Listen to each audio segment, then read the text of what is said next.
नमस्कार दोस्तों, आज हम बात करने वाले हैं पब्लिक प्रोविडेंट फंड यानी पीपीएफ के बारे में। अगर आप दोस्तों लॉन्ग टर्म के लिए इन्वेस्टमेंट का कुछ प्लान कर रहे हैं, 15 साल के लिए अगर कुछ इन्वेस्टमेंट का प्लान कर रहे हैं तो ये स्कीम जो है आपके लिए बहुत बेस्ट हो सकती है, क्योंकि अभी इस स्कीम के अंदर बैंक की जो एफडी है उससे भी ज़्यादा इंटरेस्ट रेट अपने को इस पीपीएफ स्कीम के अंदर मिल रहा है। इसका इंटरेस्ट रेट अभी 7.1% के आसपास है। इस स्कीम को बैंक या पोस्ट ऑफिस कहीं पर भी खोला जा सकता है। इसमें मिनिमम आप 500 रुपये से अकाउंट ओपन करवा सकते हैं। 500 रुपये का अमाउंट जो है साल में एक बार अवश्य भरना पड़ता है और मैक्सिमम साल में आप 1.5 लाख रुपए तक इसमें जमा कर सकते हैं। इस योजना में 80C सेक्शन के अंतर्गत आप 1.5 लाख रुपए तक का टैक्स बेनिफिट ले सकते हैं। इसमें कोई भी भारतीय नागरिक जो है, जो कि 18 साल की ऊपर की एज का है, वो इसमें इन्वेस्ट कर सकता है, अकाउंट ओपन करवा सकता है। इसमें जो फाइनल अमाउंट जो होता है, मैच्योरिटी अमाउंट जो होता है, वो और इंटरेस्ट दोनों टैक्स फ्री होता है। सबसे बड़ा बेनिफिट ये है दोस्तों, पीपीएफ खाता जो है, पीपीएफ अकाउंट जो है आपका, वो एफडी से भी सुरक्षित ज़्यादा माना जाता है, क्योंकि इसमें आप जो भी पैसा या अमाउंट जो भी भरते हैं वो गवर्नमेंट ऑफ इंडिया के पास सुरक्षित रहता है ये पैसा। और जब तक अगर बैंक दिवालिया भी हो जाती है तो भी आपका पैसा जो है वो सुरक्षित रहता है। पीपीएफ स्कीम में गवर्नमेंट जो है हर 3 महीने में ब्याज दरों की समीक्षा करती है और उसके बाद ब्याज दरों को कम करना है या ज़्यादा करना है उस पर गवर्नमेंट निर्णय लेती है और उसके आधार पर जो है वो ब्याज दरें हर 3 माह में कम भी हो सकती है, ज़्यादा भी हो सकती है। तो दोस्तों पहले ही मैंने इस वीडियो में बताया है कि यह स्कीम जो है वो लॉन्ग टर्म के लिए है, यानी कि 15 साल के लिए है। तो 15 साल से पहले आप इसमें अपना अकाउंट क्लोज नहीं करवा सकते हैं। हाँ, उसके कुछ ऑप्शन है, जैसे अगर आपको अचानक पैसे की ज़रूरत पड़ी तो 3 साल मिनिमम आपके लॉक इन पीरियड रहेगा। 3 साल के बाद आपका जो भी अमाउंट उसमें जमा हुआ है उसके आधार पर आप लोन ले सकते हैं। और 7 साल जैसे आपके पूरे होते हैं तो उसके बाद कुछ नियम होते हैं, यानी 30% या 20%, 50% इस तरह के कुछ नियम होते हैं। उसके आधार पर आप पैसा थोड़ा बहुत निकाल भी सकते हैं, लेकिन अकाउंट जो है वो क्लोज आपका 15 साल के बाद ही होगा। अगर पीपीएफ अकाउंट जिसका है उसकी अगर मृत्यु हो जाती है तो उस केस में वो सारा पीपीएफ का जो पैसा है वो उसके नॉमिनी को आसानी से मिल जाता है। अब अगर दोस्तों आपने अकाउंट ओपन किया है तो मैक्सिमम इंटरेस्ट आपको कैसे मिले, उसके लिए मैं जो खास चीज़ें बता रहा हूँ ये बिल्कुल ध्यान में रखें। अगर आप पूरे साल भर का अमाउंट 1.5 लाख रुपये एक साथ अगर इन्वेस्ट कर रहे हैं तो 1 अप्रैल से 5 अप्रैल के बीच में ये अमाउंट आपको बैंक के अंदर जमा करवा देना है, आपके अकाउंट के अंदर जमा करवा देना है। तो आपको पूरे साल भर का इंटरेस्ट जो है वो इस पैसे पे कैलकुलेट होकर के मिलेगा।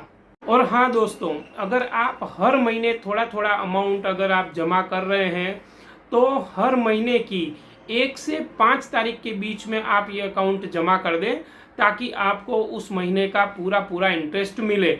अगर आप 6 तारीख के बाद 6 से लेकर के 30 तारीख या 31 तारीख तक आप अगर उसमें पैसा जमा करते हैं तो आपको उस महीने का इंटरेस्ट कैलकुलेट होकर नहीं आएगा। तो ये बात आप बिल्कुल ध्यान में रखें। 1 से 5 तारीख तक कैसे भी करके आपको पैसा जो है वो पीपीएफ अकाउंट के अंदर डाल देना है।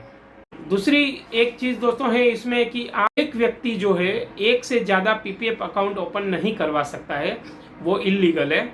अगर आप साल भर में 500 रुपये भी मिनिमम अमाउंट जो है वो अगर आप अकाउंट में जमा नहीं करते हैं दोस्तों तो आपका पीपीएफ अकाउंट जो है वो इनएक्टिव हो जाएगा। तो इस बात का अवश्य ध्यान रखें। अब दोस्तों अगर आप पीपीएफ अकाउंट ओपन करवाना चाहते हैं तो आप 2 तरीके से, ऑफलाइन या ऑनलाइन, ये 2 मोड में आप पीपीएफ अकाउंट जो है वो ओपन करवा सकते हैं। ऑनलाइन मोड के लिए दोस्तों अगर आपके पास बैंक अकाउंट है और वो बैंक अकाउंट का अगर आपके पास नेट बैंकिंग है तो आप आसानी से घर बैठे ही अपना पीपीएफ अकाउंट जो है वो 5 मिनट में ओपन कर सकते हैं। उसकी बैंक की जो ऐप आती है उसके अंदर ये सारे ऑप्शन दिए हुए होते हैं, तो आप बिल्कुल घर बैठे आसानी से पीपीएफ अकाउंट ओपन कर सकते हैं। और अगर आप ये पोस्ट ऑफिस के अंदर अगर आपको ये पीपीएफ अकाउंट ओपन करवाना चाहते हो तो आपको आपकी जो भी नज़दीकी ब्रांच है वहाँ पर आपको विजिट करना पड़ेगा और वहाँ पर जाकर के आप और उसके बारे में जानकारी ले सकते हैं। और उसके बाद आपको क्या होता है, वहाँ से आपको आपका अकाउंट ओपन हो जाता है और उसके बाद आपको एक पासबुक दी जाती है, जिसके अंदर आपको जब भी आप पैसा जमा करें तो उसमें एंट्री करवानी रहती है। और अगर आपने बैंक के अंदर उसको ओपन करवाया है तो आप स्टेटमेंट के जरिए भी उसकी सारी पीपीएफ अकाउंट के अंदर कितना पैसा भरा है, कब भरा है, वो सारी इंफॉर्मेशन जो है आपको स्टेटमेंट के जरिए आसानी से मिल जाती है। अगर दोस्तों आप ऑफलाइन मोड यानी कि पोस्ट ऑफिस में जाकर के या बैंक में जाकर के अगर आप अपना अकाउंट ओपन करवा रहे हैं तो कुछ डॉक्यूमेंट्स की जरूरत पड़ती है। वो डॉक्यूमेंट्स जो है वो मैं आपको बता देता हूँ। सबसे पहले आपके पास आपका आधार कार्ड हो, पान कार्ड हो या कोई ड्राइविंग लाइसेंस हो, वो चलेगा। उसके बाद एक फ़ोटो की ज़रूरत होती है, रेसिडेंशियल प्रूफ की ज़रूरत होती है और एक नॉमिनी फॉर्म आपको भरना पड़ता है।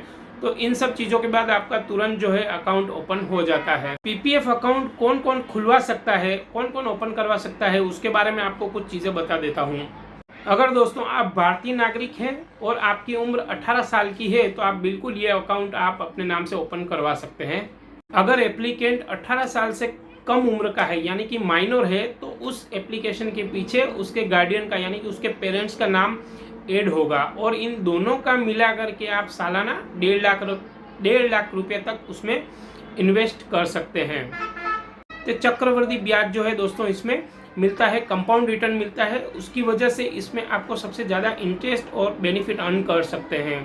कुछ बेनिफिट्स है दोस्तों जो मैंने आपको बताने की कोशिश की है। अगर आपकी उम्र भी 25 से 35 साल के बीच में है तो बिल्कुल आपको ये अकाउंट ओपन करवा ही लेना चाहिए, ताकि जब भी आपके शादी हो जाए या फिर आपकी शादी अगर 25 या 30 साल की एज में अगर होती है तो उस टाइम पे आसानी से आपको अगर कोई बड़ी चीज़ करनी है यानी कोई प्रॉपर्टी परचेज करनी है या घर लेना है, फ्लैट लेना है, तो उस टाइम पर आसानी से आपके पास कुछ अमाउंट ऐसा जमा हो जो आप बिल्कुल उसको आप डाउन पेमेंट की तरह उस अमाउंट का यूज़ कर सकते हैं। तो अगर आपके पास भी इस तरह का अगर अकाउंट नहीं है तो आप बिल्कुल, मेरा सजेशन तो ये है, मैंने करवाया है, मेरा सजेशन तो आपको यही है कि आप भी इस तरह का अकाउंट जो है वो ओपन करवाएं। और लॉन्ग टर्म है दोस्तों, मेरा तो अनुभव ऐसा कहता है कि जब तक आप कोई लॉन्ग टर्म यानी काफ़ी लोग ऐसा बोलते हैं कि अगर ये तो 15 साल की स्कीम है, ठीक है, 15 साल के लिए पैसा इसमें ब्लॉक हो जाता है। लेकिन दोस्तों आप खुद सोचिए, अगर ये पैसा ब्लॉक नहीं होगा तो क्या आप पैसे को सेव कर पाएंगे? बिल्कुल नहीं सेव कर पाएंगे दोस्तों, बिल्कुल सेव नहीं कर पाएंगे, ये मेरी गारंटी है। हम बोलते हैं 15 साल के लिए, लेकिन टाइम कैसे गुजर जाता है पता ही नहीं चलता है दोस्तों, और पैसा आराम से आपका एक जो है अच्छा बंच, पैसे का बंच जो है वो अच्छा खासा बन जाता है। तो बिल्कुल बिना समय गवाए दोस्तों इस तरह की स्कीम में आपको अवश्य पैसा रोकना चाहिए। मेरी सलाह तो आपको यही है, बाकी फिर आपकी मर्जी।